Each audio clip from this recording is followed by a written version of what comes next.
नमस्कार, स्वागत है आपका न्यूज 18 राजस्थान में और आपके साथ मैं हूं दीपक व्यास। खबरों की शुरुआत करते हैं बीकानेर में हुए भीषण सड़क हादसे की खबर से। बीकानेर में भीषण सड़क हादसा हुआ है। हादसे में 2 सेना के अधिकारियों की मौत हो गई है। जोतसर में बेकाबू होकर पलटी है गाड़ी। कर्नल मनीष और मेजर नीरज की इस हादसे में मौत हो गई है। वहीं 2 घायलों को पीबीएम के ट्रॉमा सेंटर में भेजा गया है। सेरुना थानाधिकारी अजय कुमार ने तमाम जानकारी दी है। तो आपको बता दें कि बीकानेर में भीषण सड़क हादसा हुआ है और इस हादसे के अंदर सेना के 2 अधिकारियों की मौत हो गई है। दरअसल ये जो हादसा है वो जोतसर इलाके में हुआ है, जहां पर जोतसर में बेकाबू जो गाड़ी है वो पलट गई और इस गाड़ी के पलटने के कारण कर्नल मनीष और मेजर नीरज की मौत इस हादसे के अंदर हो गई। अब जो घायल हुए हैं उनको 2 घायलों को पीबीएम जो अस्पताल है उसका ट्रॉमा सेंटर में भेजा गया है। ये तस्वीरें आप देख रहे हैं अपने टीवी स्क्रीन पर, जहां पर ये भीषण सड़क हादसा हुआ है। ये सेना की गाड़ी थी।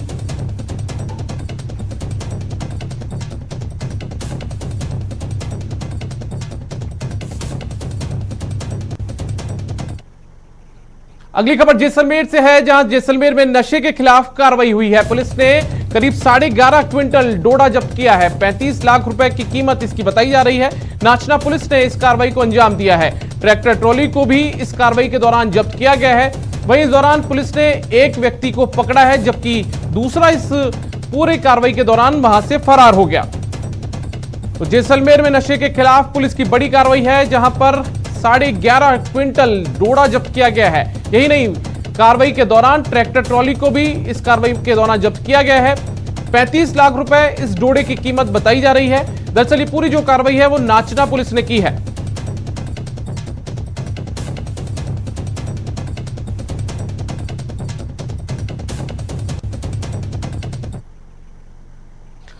अब खबर भरतपुर से है, जहां पर भरतपुर में 2 पक्षों में विवाद हुआ है। टैंक से पानी भरने को लेकर ये पूरा झगड़ा हुआ है। विवाद में जमकर पथराव भी हुआ है। पथराव में 6 से ज्यादा लोग घायल हो गए हैं। मौके पर कामा थाना पुलिस पहुंची है। दरअसल ये पूरा जो वाकया है वो कामा कस्बे के धीमर मोहल्ले का है। तो अभी खबर भरतपुर से है, जहां पर टैंक से पानी भरने को लेकर झगड़ा हो गया। 2 पक्षों में ये विवाद हुआ। भरतपुर के कामा का ये पूरा मामला है। इस दौरान पथराव भी हुआ है और इस पथराव के अंदर 6 से ज्यादा लोग घायल हो गए। इस पूरी घटना की जानकारी इत्तला मिलने पर कामा थाना पुलिस मौके पर पहुंची है।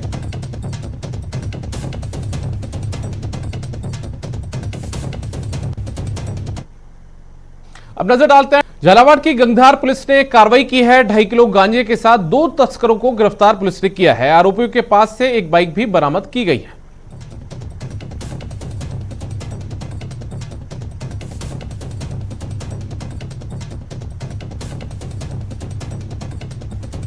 तो आपको बता दें कि झालावाड़ की गंगधार पुलिस ने बड़ी कार्रवाई की है और पुलिस ने 2.5 किलो गांजे के साथ 2 तस्करों को गिरफ्तार कर लिया है। आरोपियों के पास से पुलिस ने एक बाइक को भी बरामद किया है। अब इनसे पुलिस पूछताछ में जुटी है कि आखिर ये लोग गांजे को लेकर कहां जा रहे थे, कहां पर इस गांजे की सप्लाई होनी थी और इन लोगों के तार किन लोगों से जुड़े हुए हैं। इन तमाम चीजों पर, पहलुओं पर पुलिस अब पूछताछ कर रही है।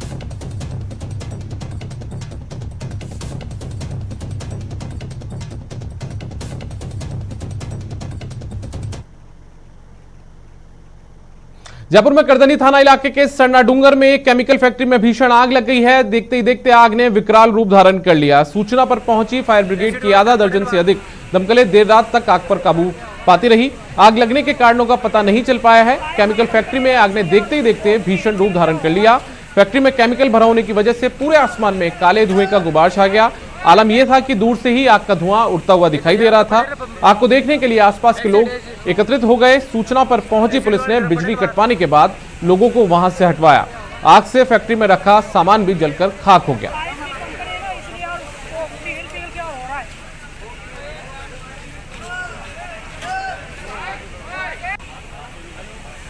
अलवर के बहुचर्चित थानागाजी गैंग रेप मामले में 24 सितंबर को फैसला आ सकता है। इस मामले में शुक्रवार को विशिष्ट न्यायाधीश अजाजजा अत्याचार निवारण प्रकरण ब्रजेश कुमार की अदालत में अंतिम बहस पूरी हुई है।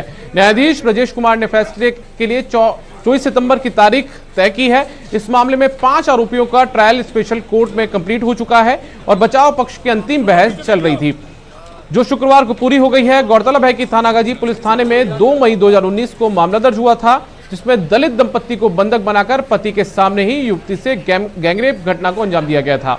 और इसका वीडियो बनाकर सोशल मीडिया पर भी वायरल कर दिया गया था।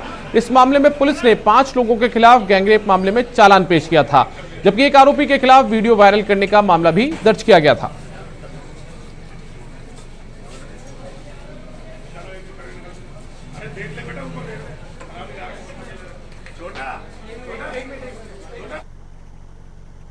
जोधपुर में एसीबी ने बड़ी कार्रवाई को अंजाम दिया है। जोधपुर नगर निगम के एलडीसी को 1 लाख की रिश्वत लेते रंगे हाथों ट्रैप किया गया है। एसीबी ने एलडीसी के साथ एक दलाल को भी हिरासत में लिया है। आरोपियों ने सीज बिल्डिंग को मुक्त करने के एवज में यह घूस ली थी। एसीबी के अतिरिक्त पुलिस अधीक्षक नरेंद्र चौधरी ने बताया कि परिवादी ताराचंद की 12वीं रोड और बॉम्बे मोटर्स के बीच निर्माणाधीन बिल्डिंग को कुछ दिन पूर्व नगर निगम ने सीज कर दिया था। इस बिल्डिंग को सीज मुक्त करने के एवज में निगम के कनिष्ठ सहायक चंद्रजीत ने 2 लाख रुपए की मांग की थी। बाद में सौदा 1 लाख रुपए में तय हुआ। शुक्रवार सुबह शिकायत का सत्यापन होने के बाद एक दलाल मोहम्मद जाहिद 1 लाख रुपए लेने के लिए परिवादी ताराचंद की कार डेकोरेशन की दुकान पर पहुंचा।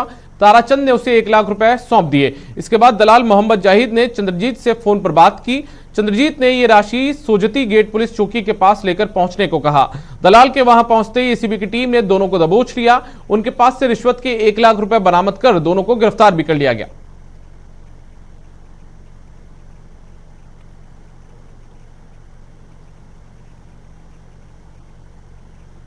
जी ने इन्हें कहा कि भी आपको करीब करीब 2 लाख रुपए का खर्चा आएगा। इस तरह का सत्यापन आज सुबह किया गया और ये पैसा इन्होंने 1 लाख रुपए तय किया कि शाम को 1 लाख देना पड़ेगा। इनको पैसा देने के लिए परिवादी के दुकान पर बुलाया गया और उस दुकान पर पैसा लेते हुए इनके दलाल मोहम्मद जाहिद ने वो पैसा रिसीव किया और पैसा रिसीव करने के बाद में दलाल की इनसे वार्ता करवाई गई तो इन्होंने उस पर सहमति दी कि ठीक है, पैसे लेकर सोस्ती गेट पहुँच जाना। सोस्ती गेट इनका इंतजार किया गया टीम के द्वारा। करीब 1 घंटे के इंतजार के बाद ये आए तो इनको कंफर्म करके और इस मामले में अरेस्ट किया गया है। प्रदेश में भ्रष्टाचार के खिलाफ एसीबी एक्शन में है और वो लगातार बेईमानों के खिलाफ शिकंजा कस रही है। ताजा मामले में अलवर में एसीबी ने बड़ी कार्रवाई को अंजाम दिया है। यहां एसीबी ने 80,000 की रिश्वत लेते assistant forest officer Laxmikant Yadav को गिरफ्तार किया है। इस कार्रवाई को एसीबी ने वन नाका टपुगड़ा कार्यालय में अंजाम दिया है। इस दौरान तलाशी के दौरान 72,470 रुपए की संदिग्ध राशि भी बरामद की गई है। इस मामले में चौकी पर तैनात अन्य कर्मचारियों को भी एसीबी ने आरोपी बनाया है। बताया जाता है कि assistant forest officer Laxmikant Yadav ने किसान से उबड़ खाबड़ भूमि को समतल करने के लिए घूस मांगी थी और ये कार्रवाई एसीबी डीएसपी महेंद्र मीणा की अगुवाई में की गई है। मैंने करी तो 1 लाख रुपए मांगे गए। उसके बाद में इसने कि मेरी इतनी क्षमता नहीं है, मैं तो पहले शुरू में तो आपने 20,000 के लिए बोला था, 20,000 लेके आ जाना, मैं कहाँ से लाऊंगा। तो बड़ी मुश्किल से 80,000 में तय हुआ। 80,000 की रिश्वत राशि के साथ ट्रैप का आयोजन किया गया। आरोपी के पास परिवादी को भेजा गया। रिश्वत राशि 80,000 के साथ में आरोपी लक्ष्मीकांत को वन नाका चौकी से गिरफ्तार किया गया। अब खबर कांग्रेस पार्टी से जुड़ी हुई है। कांग्रेस पार्टी में बड़ा फेरबदल किया गया है। रणदीप सिंह सुरजेवाला का कद बढ़ा दिया गया है तो दूसरी तरफ 23 नेताओं को दरकिनार कर दिया गया है। सोनिया गांधी ने पी चिदंबरम, जितेंद्र सिंह, तारिक अनवर और रणदीप सुरजेवाला को सीडब्ल्यूसी का नियमित सदस्य बनाया है। गुलाम नबी आजाद, अंबिका सोनी, मोतीलाल वोरा और मल्लिकार्जुन खड़गे को महासचिव पद से हटा दिया गया है। नई सलाहकार समिति में भी आजाद को शामिल नहीं किया गया है। गुलाम नबी आजाद और आनंद शर्मा सिर्फ वर्किंग कमेटी के सदस्य रहेंगे। जितिन प्रसाद को बंगाल का प्रभारी बनाया गया है। इस फेरबदल में कपिल सिब्बल का कद भी घट गया है।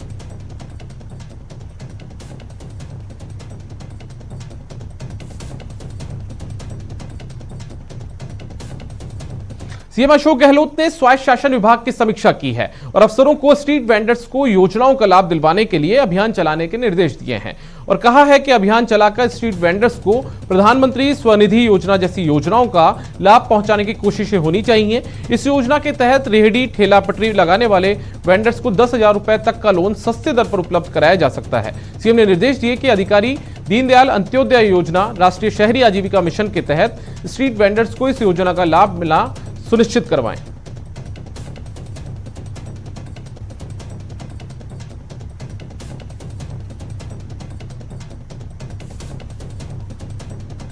वक्त एक ब्रेक का हो चला है। ब्रेक के बाद आपको बताएंगे कोरोना पर अपडेट।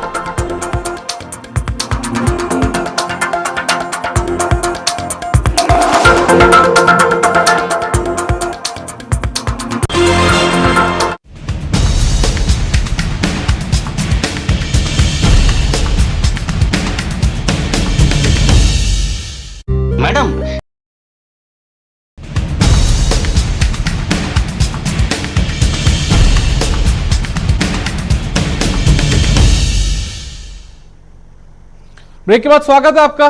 खबरों में आगे बढ़ते हैं। देश में कोरोना की रफ्तार थमने का नाम नहीं ले रही है। पिछले 24 घंटों में 97,570 नए मामले सामने आए हैं और 1201 मरीजों की मौत हुई है। कोरोना वायरस के कुछ मामलों की संख्या 46,59,000 से ज्यादा हो गई है। केंद्रीय स्वास्थ्य मंत्रालय के अनुसार भारत में इस महामारी से मरने वालों की कुल संख्या 77,472 हो चुकी है। फिलहाल 9,58,316 बीमार लोगों का इलाज चल रहा है। भारत में कोविड-19 के 36,24,196 मरीज ठीक हो चुके हैं।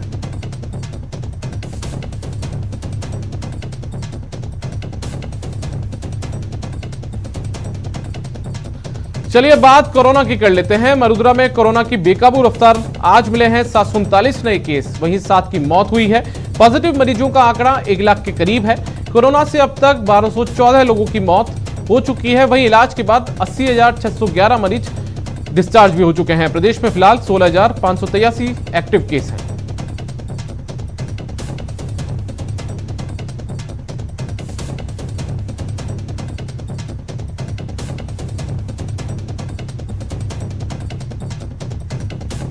बूंदी में एक साथ 38 कोरोना केस सामने आए हैं। सेंट्रल जेल में मिले 36 कैदी कोरोना पॉजिटिव हैं। सभी कैदियों को अब कोटा भेजा जाएगा। मेडिकल कॉलेज जिले में कोरोना केस 1200 के पार पहुंच चुका है। अब तक 30 मरीजों की मौत हो चुकी है। तो आपको बता दें कि बूंदी में एक साथ 38 कोरोना के केस सामने आए हैं। 36 कैदी कोरोना पॉजिटिव हैं जो कि सेंट्रल जेल में मिले हैं। सभी कैदियों को अब कोटा के मेडिकल कॉलेज भेजा जाएगा। जिले में कोरोना के केस की बात की जाए तो वो 1200 के पार पहुंच चुकी है। अब तक 30 मरीजों की मौत हो चुकी है।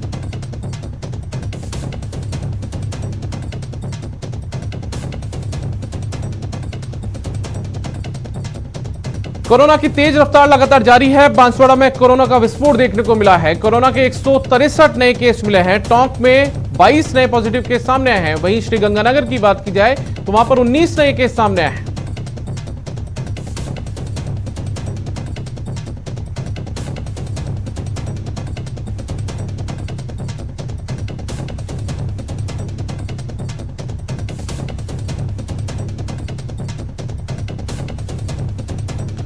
और हमारे साथ हमारे 3 सहयोगी जुड़ गए हैं। सौरभ अग्रस्ती जयपुर से जुड़े हुए हैं, चंद्रशेखर व्यास जोधपुर से, वहीं कपिल श्रीमाली उदयपुर से जुड़े हुए हैं। सबसे पहले रुक करते हैं सौरभ अग्रस्ती का, जो जयपुर से हमारे साथ हैं। सौरभ, कोरोना को लेकर बात की जाए तो लगातार जो आंकड़ा है वो लगातार बढ़ता जा रहा है। जयपुर की बात करें तो अभी क्या स्थिति है?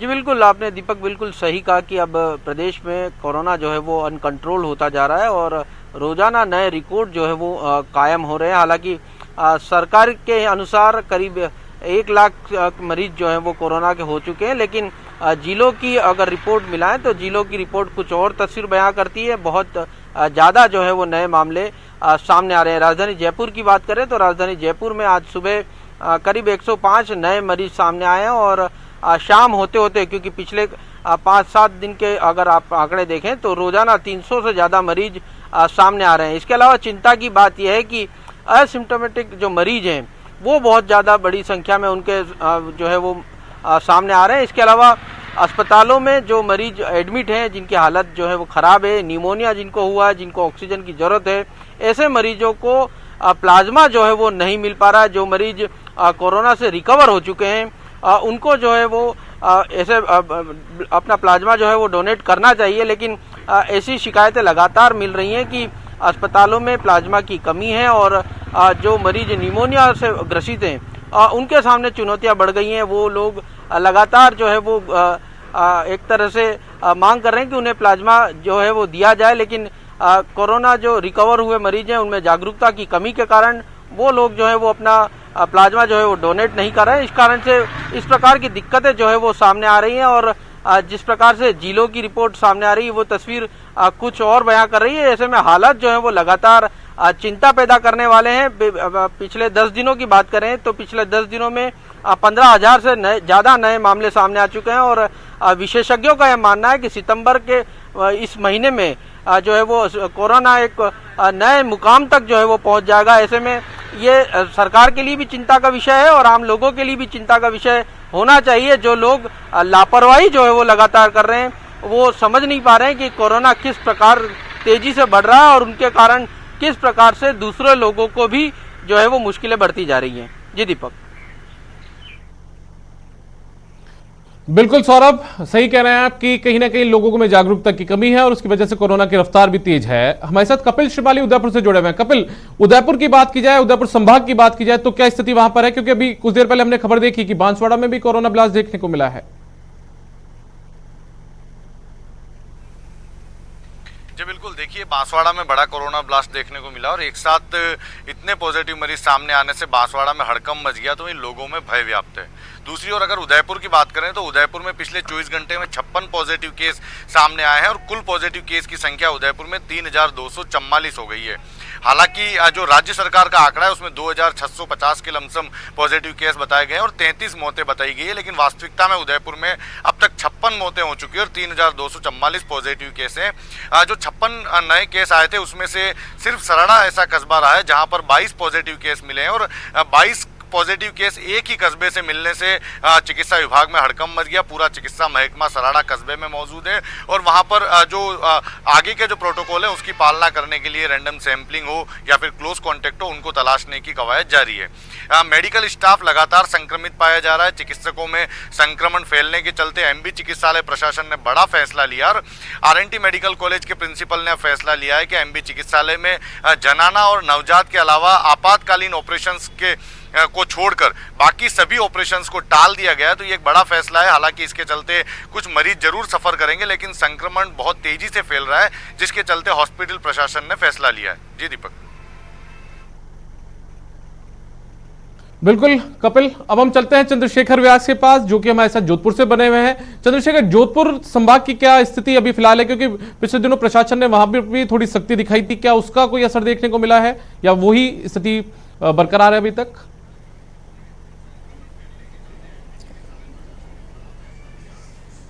देखिए दीपक, बात करें जोधपुर शहर की तो जोधपुर में जो कोरोना है वो बेकाबू हो चुका है। बड़ी संख्या में यहाँ पे पॉजिटिव मरीज सामने आ रहे हैं। प्रदेश में नंबर 1 की स्थिति पे लगातार बरकरार है। कल की बात करें तो 270 से अधिक मरीज जो है पॉजिटिव पाए गए। सबसे बड़ी बात जो थी वो कल 15 मरीजों की मौत हुई है। ये एक बड़ा आंकड़ा है और लगातार जो है मौत का आंकड़ा बढ़ता नजर आ रहा है।